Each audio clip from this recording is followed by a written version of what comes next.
Hello, friends. Welcome to, I guess, the first official guest episode of the Laylee Emadi Podcast. I am so excited to have multiple time guest expert, the incredible Sarah Erickson of Sarah and Design. Sarah is my brand designer and has been since the beginning of my business, essentially. The very first time I ever invested in brand design, it was with Sarah. And once you find perfection, it's pretty impossible to stray. So we are going to be talking a lot about the rebrand of the podcast, but really in the context of when is it a good idea to change things around in your brand as somebody whose business is evolving. A lot of the listeners that I know are tuning in are educators or stepping into leadership or creating a new facet of their existing brand or maybe like an offshoot of that brand. And so I know a lot of people struggle with what to keep under their first initial like brand umbrella, what to do to make everything feel really consistent, even if it's a different offer or a different service or a different version of their personal brand. So I'm just going to be grilling our beautiful Sarah about all the things and we'll dive into that. But before we do, just give us a quick like rundown about you for those who are maybe like new to the show. Everybody's new to the Laylee Emadi podcast because it is a new show. But anyway, tell us a little bit about you.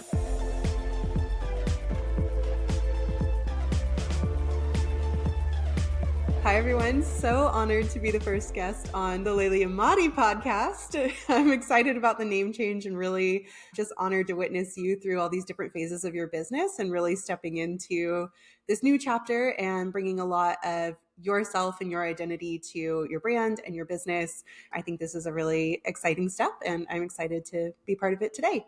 I am a brand designer for creative professionals. As you mentioned, we've worked together over the years on quite a few different projects, both your core brand and then some of those spinoffs. Like you said, as a creative educator, you are also hosting a conference, you're hosting a podcast. So there are a lot of brand graphics and visuals that go along with that. And we're always kind of walking that line between helping everything feel cohesive, but also giving a bit of a distinct voice to each of those different subsets of your business. So I love looking at what we can do to make things feel cohesive and tailored, and at the same time have a little touch of personality for each of those different aspects of what you're working on.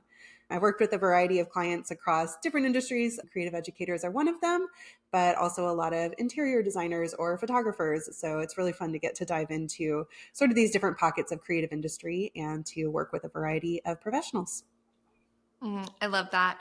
Everybody has given so many compliments about the conferences branding every year and how it's so different, but like still ties in and still feels like Creative Educator Conference.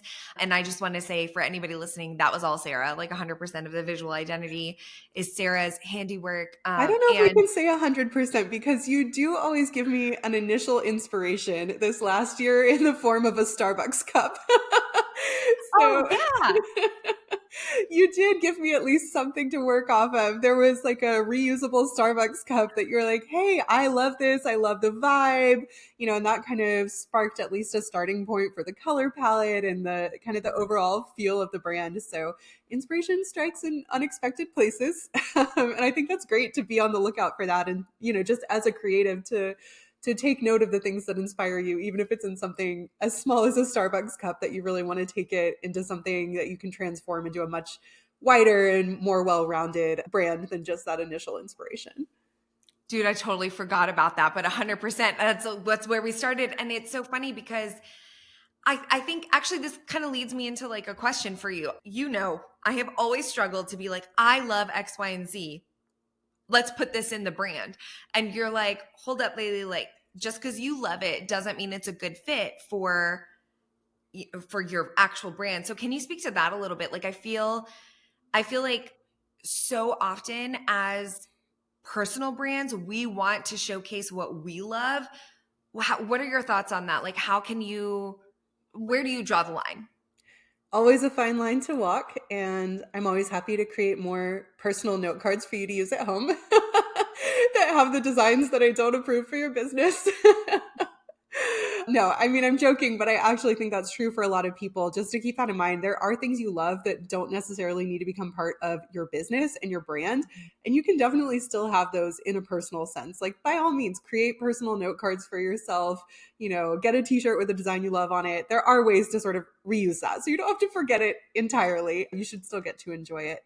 But from a brand perspective, I always do like to look at that target audience and who they are and what might resonate with them. That's something I love to dive into with my clients is that brand strategy portion of our work together, really looking at who are the ideal clients, not just in terms of a demographic, but what are those common emotional threads that tie them together? How do we want to make your client feel, when they encounter your brand for the first time? And I think a lot of creative professionals also have a hard time doing this for themselves. We work with really smart, talented, creative professionals, but I think when it comes to looking at yourself and your business through that lens, it can be really challenging to tease out what is important or special about you and significant. And so that can really help just to have some fresh eyes come in and take a look at you and your business and really pull out those things that do make you unique and special, even when you can't see it yourself.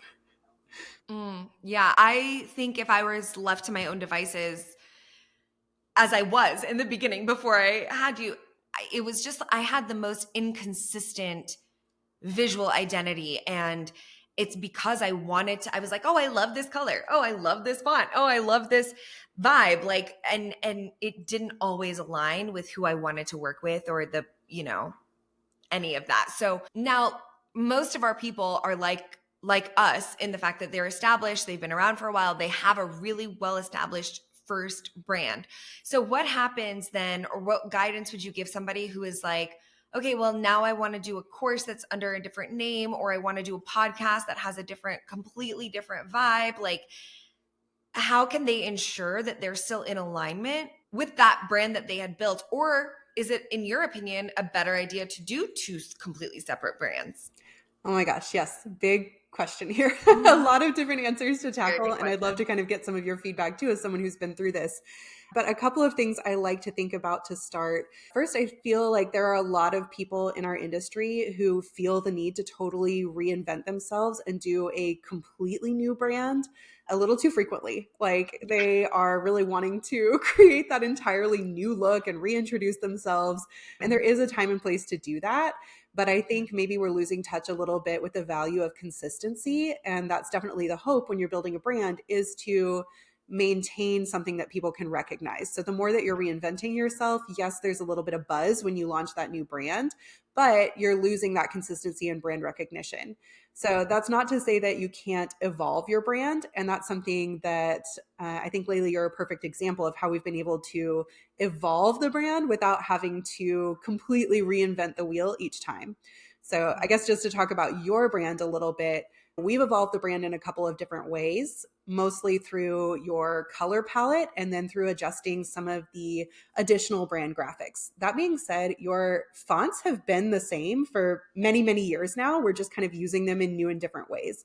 And I think that's something that a lot of more experienced creatives can take note of. There are so many ways to change your typography just a little bit while keeping the same fonts. So something as simple as, okay, we used to use all uppercase and now we're moving to lowercase because that feels a little more casual and inviting and friendly.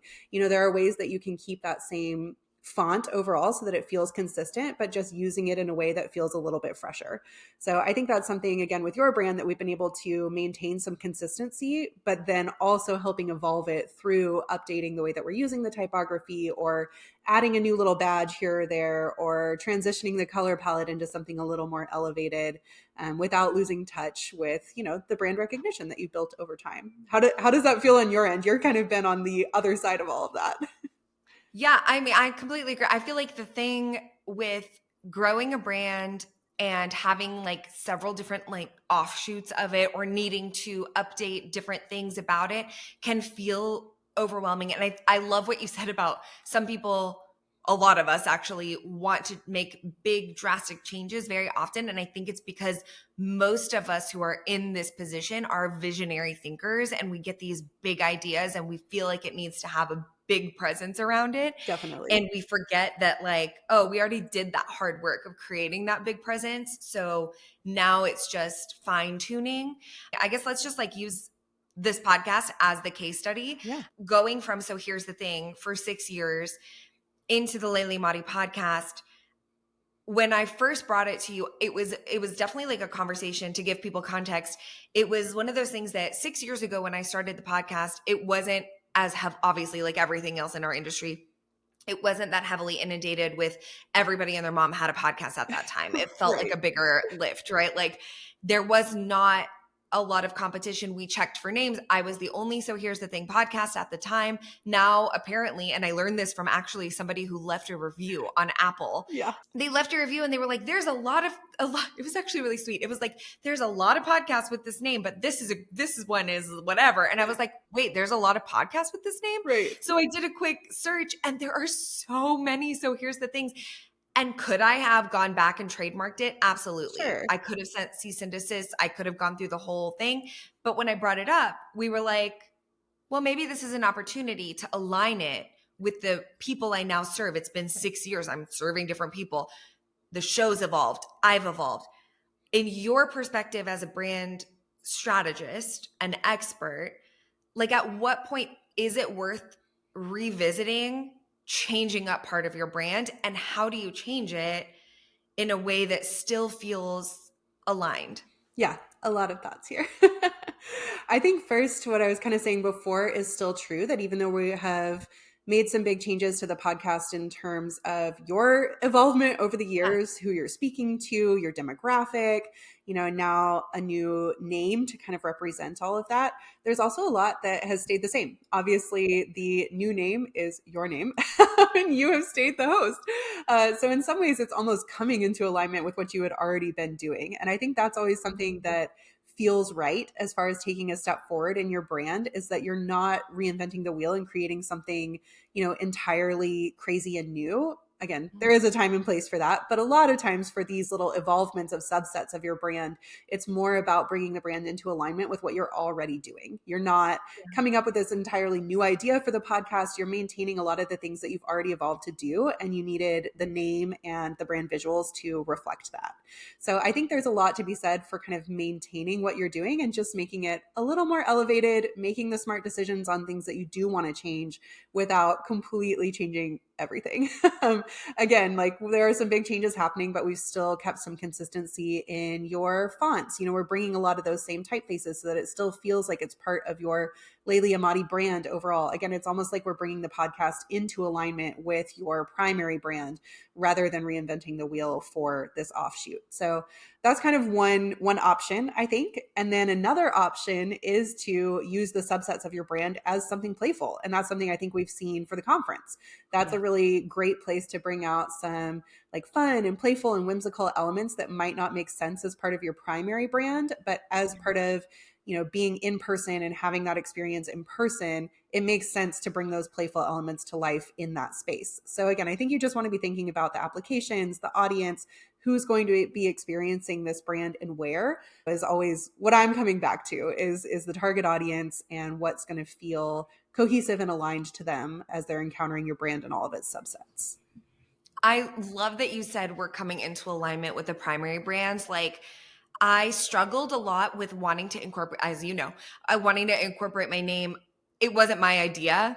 I'll throw that out there. It was not my idea to do this, but I talked about in the conference and in the conference recap, I've been very, very open about trying really hard to work on some mindset shifts and understand that it's okay to like let myself be seen a little bit more. It's okay to kind of like step really strongly into my personal brand versus focusing on kind of like burying myself in other elements. And I think it is a challenge for me, but I do think it is so much more aligned with the brand that I've built and the environment that I've built. And so that's been I'm so glad that you are opening that and willing to talk about it. Just full transparency for people listening. We went through quite a few other potential podcast names at first. It was like, okay, there are too many podcasts with the old name. Let's see if we can come up with something new. And I feel like there were some decent ideas in there that could have been the right thing. But as soon as we started talking about actually having Laylee's name as part of the podcast name, I think we were just like, yes, this is it. This makes sense. This is what you've been doing in your business, in your conference. Again, it just feels like stepping into alignment with who you are. And it's not just that it's okay to share more of who you are, but that actually is the magic of what you have to offer. And I think that's so true for a lot of our listeners, especially in that creative educator space, or for people who are speakers. We want to see you. We want to meet you and meet your personality and see what your story can really bring to the table that nobody else can. And so I think it's just so perfect that you're stepping into that and really taking ownership over that, even when it feels very vulnerable. But that's what draws people to your brand is you. They want to learn from you. They want to attend a conference that has all of the special touches that you put on it. They want to listen to your voice and your perspective on a podcast. So I don't think it makes sense to cover that up. It really makes sense to let that shine. But I know it can feel very, very vulnerable on the other side of things. So I'm excited that you're stepping into that, even though it can feel a little scary to put that much of yourself into your business. Yeah, it's not comfortable for sure. Not at all comfy. But I really think this is where the growth and the magic happens is people show up because they want to get to know you and who you are as a person. I think that's true for everyone listening. And I'll add, especially kind of in this age of AI and technology, I think more than ever, people are really looking for authentic personalities, people that they can connect with. And I think that's a great way to stand out moving forward, again, especially in this creative educator space. Yeah, I completely agree. And it was, I think for me, it was just extremely affirming to see that, like you said, we had talked about so many different podcast names. And when we're talking about we, it's like me, Sarah, and a lot of our close kind of like our little mini brain trust that we have, some of whom are like contract team members, some of whom are just trusted friends and industry friends. And everybody was like, absolutely yes. Like no hesitation. No question. And I was like, okay, this is a sign that maybe we need to be a little more brave and just head for it. So I love that. And I also think when you were creating the new visual artwork for it, it's funny because I did my like little napkin drawing, AKA Canva. And I was like, here's a cute, bubbly little thing. And we took it from this like pink graphic friendly vibe to the new artwork, which now is at the time of this will be live.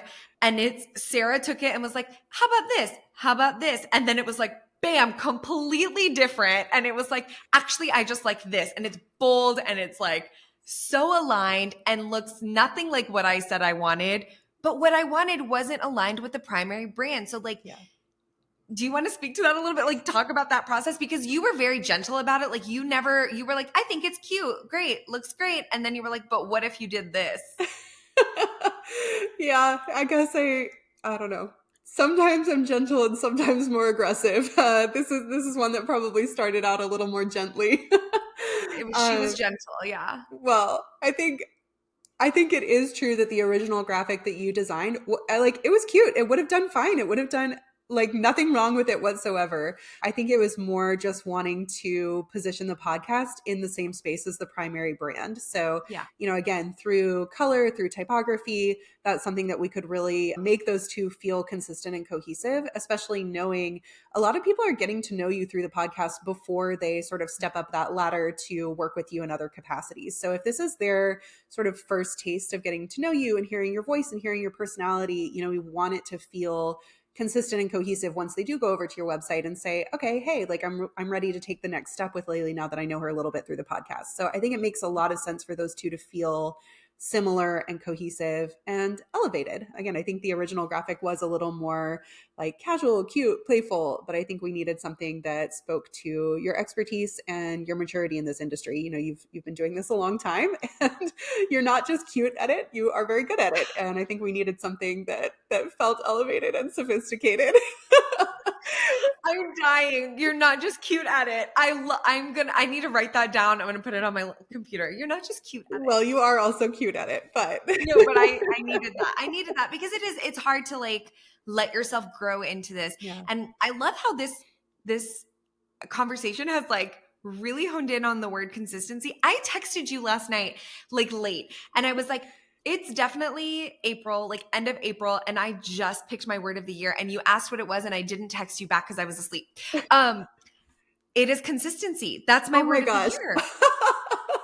Okay, That's so that's kind of funny. wild. I know, I'm dying. But I'm over here thinking, because my next question was going to be for you. And I, for those listening, I think you know this because if you've been around for a while, I don't really do prep questions. Like I just like let the conversation flow.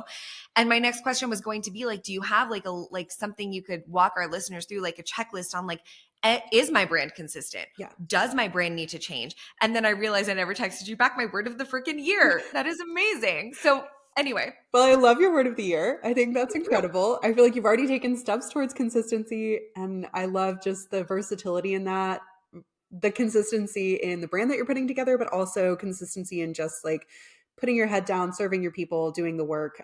Yeah, that's commendable, and I love it for you. So that was a little aside, but great choice. I love that. Thank you. And honestly, if you're listening and you're like, oh, January, new year, new me, but like not so much, y'all, it's like 5 months in and I'm like, here's my word of the year. So it's never too late, right? I no, it's definitely never too late. You should do it when it feels right to you. Also, for the first few months of the year, you were a little busy, like a little hosting a conference. Casual. So I think it makes sense that you're finally having some time to reflect on how you want to move forward this year now that you have this big event behind you. Yes. That's From here fair. on I out, will think, accept. I will accept. yeah, I will accept consistency is this. good. Yeah. All that to say, for people who are wanting to find consistency in their own brand, I think I'm going to keep coming back to, in particular, your fonts, your typefaces. This is something that I think when we look at high-end luxury brands, a lot of times their logos are only a typographic logo. And that's not to say that you can't have additional sort of more fun graphics, badges, illustrations. I love all that kind of stuff. But the typography is really where they are making their mark and creating something that you recognize. So I think that's something that we can all take note from and really understand for ourselves. Using your fonts consistently is the number one thing that you can do to keep your brand feeling cohesive over the years. And again, you can find some variability within that. You can start using it in all uppercase. You might start using a bolder version of it. There are little nuances and ways that you can evolve the typefaces, but keeping the same, I'm going to say just 2 or 3 typefaces is the best way that you can keep consistency in your brand. And I'm going to call out, you definitely need to implement those when you are editing templates in Canva. I feel like that's a huge mistake that I see, again, especially from a lot of creative educators, because you are creating a lot of these different collateral pieces. You're making brand presentation decks, you're making social media graphics. And of course, like, yes, it's easy to go to Canva and pull a template that works for you. But if you're not then updating the fonts, it's not going to feel like your brand. And so you're muddying those waters. You are creating brand confusion. The idea should be that when people see your brand, whether it is, on stage behind you in a presentation, or if it's scrolling through Instagram, they go, oh my gosh, yes, that's Laylee Emadi's brand. So I think that is the main thing. Anytime that you are opening a template, please, please, please change your fonts to your brand fonts and to your brand colors. Those 2 things will go such a long way, more than any logos or additional graphics. That is the best way to maintain consistency over the years. Are there questions that you ask people when they say, I'm not sure if my current brand or my primary brand is even conveying what I want it to convey? Like, how can they have like that gut check to see like, do I need to rebrand, or do I need to bring in these different branches and align them to the primary brand? Right. I would say my first suggestion is to talk to a professional. That's what we do. And we love to audit your brands and to take a look at them and to give our opinion on a strategy that seems like it would work for you and your brand. So if you have the capacity to do that and check in with a professional, I think a lot of us brand designers would be more than happy to offer an audit and let you kind of decide from there whether you'd like to, move forward on your own or with us, anything like that. But that's super helpful just to get those eyes of a professional on your brand and see what it's conveying.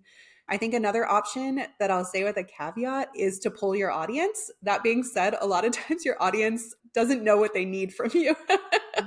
So I think it's a good gut check just to see what the impressions are.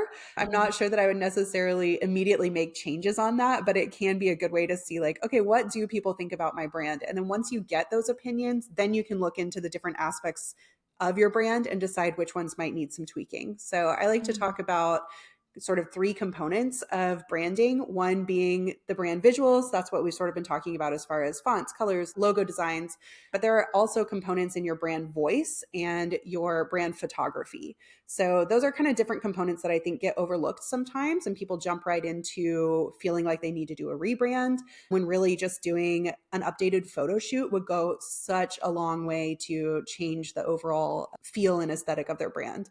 I think we would be remiss if we did not mention our friend Angelica here of Angelica Marie Photography. She did such a fantastic job with your new brand photos. And I feel like as we were kind of making some evolvements to your brand, that was a huge component of sort of putting this new look together. It would not have been the same if we kept using your previous old brand photos. So again, that's something that can really make a huge difference if you're looking to make some tweaks in one particular part of your brand over another. Yeah, I love that you opened with like, trust the professionals. I think that was a really big thing for me, that in this time of doing those tweaks to my existing brand and bringing in the new photography, without having you and Angelica, and even like as far as venue, hair and makeup, stylists, like all the things that went into the thought process behind the visuals, I had before done a pretty good job, I thought, of like hodgepodging it, like just like going with it. We're like, That's grab a something friend. I hope people do not think about your brand or any of our listeners when they come to it. Oh, this looks so hodgepodge. Right. But like, to me, it felt that way. Yeah. Even though hopefully it didn't convey that. No, it didn't. For me, it was that. And it was such a different experience, feeling supported and understood. And I do think the end result is a lot different. Like, I just do. I also wanted to say, I didn't want to interrupt you, but when you said pull your audience, it's ironic because I definitely pulled my audience on like cover photo. And the photo that, I put in like 4 very drastically different images, right? Yep. And my audience for sure wanted like the baddie photo, like the hot like they were like hot Laylee photo. And I was like, cool, that's nice. But you were like, no, girl, like this one, this is why this is so important. As an expert, I was like, oh, well, obviously I'm going to listen to Sarah, because you were like, this is what this conveys. And this is what your ideal audience wants it to convey. And I was like, oh, ding, that makes sense, versus trusting an audience who just wanted to see like what photo I looked like, quote unquote, looked best in. Like I said, you're not just here to be cute. You're not just cute at it.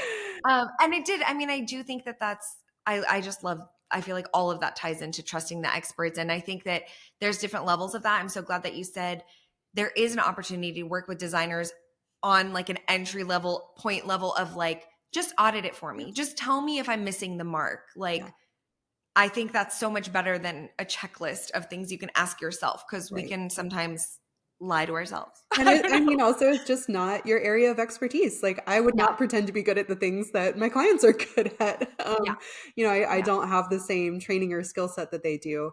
I do think, like you're saying, there is some difficulty in pulling your audience. It's data, which is always helpful. Information is always helpful. But a lot of times the audience that you currently have is not the audience that you're hoping to pull in. And so I think that's something to consider when you're getting feedback from your audience. That's the current audience that you've been serving. But I'm assuming as you're continuing to scale and grow that you're wanting to expand that audience. And that might include people who are looking for something different. So you may not get perfectly accurate feedback from your current audience compared to where you're wanting the brand to evolve and where you're wanting it to go. I do feel like I also have a bit of a controversial opinion on when to rebrand. I love that. Let's knock out the unpopular opinion right now. Let's go. Yeah. This is definitely my unpopular opinion that even kind of goes against what I probably would have said 5 years ago or so. But I think sometimes there actually is value in doing a rebrand just because you want to. I love to focus on the ideal client for sure, but I think I've seen over the past couple of years just how much renewed joy and life a brand can breathe into someone's business. And when I'm working with my clients, I feel like that is always feedback that I love to hear in tandem with the strategic results that it's produced for them. It means so much to me to hear from a client like, oh my gosh, I'm finally in love with my business again. And I think that that's something that branding can do for you. So I just want to give people permission that if you are feeling stagnant, that could be a piece of the puzzle that gives you some refreshment in your business again. Not that you have to, but it's okay to consider that as a valid motivator along with some of the strategy. I love that. I freaking love that, honestly, because I mean, business is supposed to be profitable. It's supposed to be smart. It's supposed to be strategic, but it is supposed to be fun. Like, we're supposed to like it. Otherwise, why are we here? I could go work for somebody else and have a lot less pressure. Yeah, And exactly. hopefully better benefits and stuff like that. But, I just like, please, benefits would be lovely. I know, right? I just feel like I love that permission for people to have, especially the higher level that a lot of our listeners are at, where we are at the point where it's definitely feels more like a business now than it did before, when it felt more like a passion project. And I do think that there's, like you said, for the conference, right? The conference is my passion project. It is not there to be like my main business. It never could be financially my main business, but like, it is the place I get to have fun. It is the place I get to like pour into my community and also have fun with like the colors and the patterns and the like beautiful art of it. And there is an art to hosting, I think, and there is an art behind everything I do. And I get to work with you on it, which is my favorite. Yay. Yeah. So no, anyway, I think that's so true for people listening, whether it's, their primary brand or one of those offshoots, can be a great place to have some fun again. I mean, we lose track of that. I think, again, especially as you scale and you're kind of in that CEO mindset, you're not really getting to enjoy parts of the business sometimes, as much as you might have in the beginning. So I do think that those visuals can be a great way to just refresh your own personal approach to your business and to just kind of feel that renewal of excitement. And, it gives you a little motivation to keep working on it. I've had clients that are like, I just dreaded making social media graphics. I just dreaded, having to blog, but then they get the new brand and they're like, oh my gosh, I can't wait to use it all. It's going to feel so fun. And like, I can't wait to put it all together. And I do think that is a valid consideration when you're thinking about a rebrand. Of course, not at the cost of strategy, but, if it's something that could align with your strategy, there is something to be said for experiencing that renewal in your own business. I mean, who doesn't love like a makeover montage, Like, it's a makeover montage. Yeah. I live for that in the movies. So I love that so much. Okay. As we round out this episode, we've already talked unpopular opinion, but is there anything like you wish people knew when it came to having multiple offers, some with different names, and deciding when to rebrand certain parts of it? Is there anything you're like, as a designer, people are really missing the mark on this, or I wish people knew this part of it? Great question. I have a couple of thoughts on that. First, I think that you can always bring it to the designer of your primary brand. So even if you're working with someone else for these offshoots, or if you are putting it together yourself, again, most of us designers would be happy to at least take a look at what you're putting together and say, thumbs up or thumbs down, it needs a little extra work. So again, if you have a professional you can reach out to, again, if I were your primary brand designer and you're working with someone else for these additional pieces, I'm not going to be offended. I'm happy that you found the person who's a right fit for you, but I'm also happy to kind of lend the perspective of the person who created the primary brand and make sure that everything feels aligned with what you're doing. So again, as always, feel free to lean on the professionals who can give you those insights. I think also think about the consistency. Again, even if it's just one consistent element that you're tying together throughout the brands, that can go a long way. So if there is one color that appears in both the primary brand and in these offshoot brands, that can be something that ties the brands together, even if the other components of them feel really different. Or it could be a font that you see in both of them. It could be a particular graphic, an illustration that appears across both of them, but just pick one element that you're going to keep cohesive. I think that can go a long way too, just to make sure that you're maintaining that brand continuity. And then lastly, I would say don't be afraid to have a little bit of fun with those offshoots. Like we've been saying, they can be a great place to do something a little bit more creative if it feels appropriate to the experience and application. But a lot of times it is a great spot to be playful and to have a little bit of fun. Again, a podcast or, a conference are great examples of places where you might want to inject a little more playfulness. So don't be afraid to do that if it feels like a good place too. Does that make sense? Mm-hmm. So good. Yes. Okay. I think that was so good. I honestly, I could sit here and rave about you all day. Thank you for sharing all of your expertise. Y'all, I'm not kidding. When you see anything visual, just know it's Sarah Ann Design behind it. If you are in a place of needing a new brand, run, don't walk. She has very limited availability, TBH. So y'all need to check her out. I know you're not really active on Instagram, although she has an amazing portfolio on Instagram, but what's your website? Where can people find you? Yes, I'm not on Instagram, so I would love if you guys would reach out via email is always helpful. I'm happy to have a conversation there. I'm sure we can link my website in the show notes for you guys, but that's also where my portfolio and current services are. I'd love to connect with you if it feels like a good fit. And again, Laylee, I'm just so honored to have seen your brand evolve and become more and more true to you and the identity that you're bringing to your brand, and also that you are gifting to your audience. I feel like not just as a brand designer, but as a friend, it's really wonderful to see you bringing that to the people that you serve. BRB crying. I love you so much. Honestly, couldn't have done it without you. And I'm so excited about the direction of the new podcast, new old podcast, the new name of the old podcast.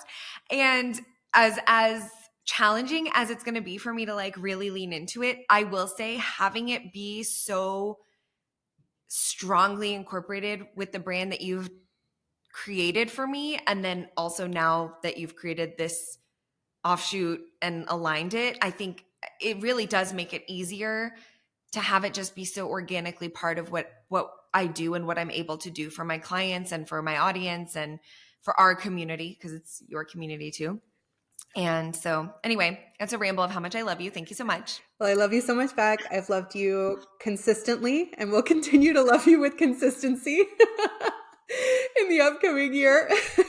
But actually, I am so excited to see what consistency does for you and your business. I think, it's just such a great word for you to move forward with. And again, to keep bringing more of yourself to what you do. I think it's really a gift that your audience is going to know and love and appreciate. Thank you, friend.